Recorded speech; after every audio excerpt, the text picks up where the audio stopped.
Hey, this is Judging Waits bringing you another Call of Duty Ghosts video. In this one, I'm going to be playing some core domination on the map Whiteout. If you missed my very first video, I showed you the first hardcore TDM match I had. I gave you some first impressions, talked about the game a little bit, and gave you a few tips, so make sure you check that out. In this video, though, I want to show you my favorite assault rifle. You can see it right there. It is the AXR. I'll talk about that gun a little bit, but I also want to talk about one thing that absolutely needs to be changed right away when it comes to ghost objective type games. Now, be warned, I'm only running on a couple hours of sleep. Literally, I slept from 1 p.m. to 3 p.m. today, so I'm really tired. I want to get this video done. I might play a little bit more tonight, but then I am going to hit the sack and sleep in tomorrow. But let's start off talking about that one thing that absolutely needs to change. I don't know why we're taking a step backwards. It seems like sometimes a Call of Duty comes out and they change something and it really works out and it's a really good change, but then the next Call of Duty comes out and they go backwards to the way it was. That's kind of frustrating. I don't know if that's because, you know, this game is already being planned while that new game is coming out and so they're not really aware of it, or if it's just a lack of communication between Treyarch and Infinity Ward. And I know there was a lot of things going on with Infinity Ward, but one area that I think that really needs to be changed is when you actually cap a flag, or if you get that kill confirmed tag, you do not get credit towards your score streak for that. I just personally think that is a step backwards and we need to change that, especially when you shoot a SATCOM that's sitting on the floor and that actually gives you credit towards your score streak or your kill streak. You know, that just doesn't make any sense. All this is going to do is just encourage people to not play the objectives. People are just going to be sitting back, going for their score streaks, their kill streaks, whatever they're called in this game, and they're going to rack up their KD and not worry about actually playing the game. So I think that really needs to be changed. I mean, I don't know about you, but one of the most frustrating things for me is when I hop on a game, especially when I'm playing with randoms and you get paired with people that have no concern for picking up tags or for capping flags or anything like that. You're going to see in this game mode that I get the most captures. I mean, that is my goal. I want to play the objectives. And I tell you what, if you don't want to play the objectives in kill confirmed or domination or something like that, go play TDM. Go play free-for-all, because honestly, I don't want to get paired up in a room with you. And if that sounds harsh, it's probably, like I said, because I'm running on that 2 hours of sleep. But let me know what you think about that. Let me know if anything else needs to be changed when it comes to these objective type games. But let's move on and talk about the AR ARX-160. I think I may have called it the AXR. I probably did that because it reminds me of the ACR just because of its fire rate and how smooth it fires. This is supposedly the fastest firing assault rifle in the game.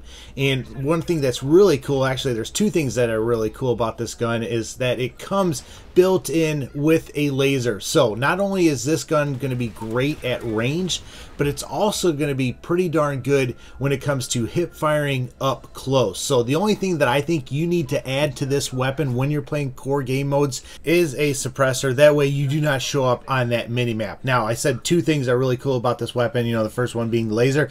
The other thing is the first 3 rounds out of this weapon have reduced recoil. Now, the recoil on it is already pretty darn good.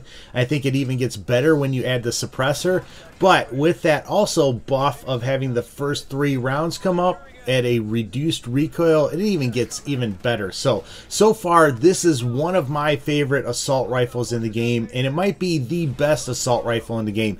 But let me know what you guys are using. Let me know which one you like.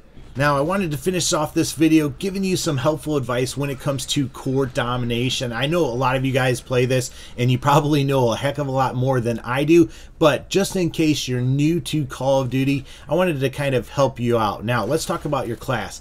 I'd really recommend either a silenced assault rifle or a silenced SMG. If you're the type of player that likes to run around and go cap flags and everything like that, definitely run the SMG. If you're a person that kind of takes it a little bit slower and you pick your spots, then I might run an assault rifle like I'm doing right here.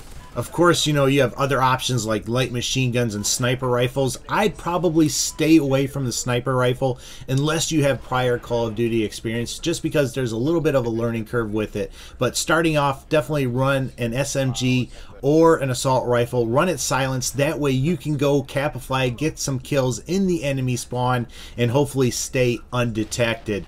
Now, besides the weapon, you probably want to run some lower score streaks just when you're starting out. Now, Domination is one of those game types that you can really rack up the high score streaks, but in the first week of this, or the first, you know, couple days, you might want to run some lower ones. So I'd really recommend the SATCOM, Dog, and then the Sentry gun. Or you could replace the Dog with the IMS, the Intelligent Munitions System. Now the difference is, if you're the type of player that likes to run and go for the flags and everything like that, go with the Dog, because he's going to come with you and help you out. If you're the type of person that likes to kind of hang back and protect flags, which is perfectly good, you know, then that IMS is going to help you do that. I kind of do both. You know, sometimes I'll run cap a flag and then drop that IMS on it or nearby in a, you know, kind of a path that leads up to that flag.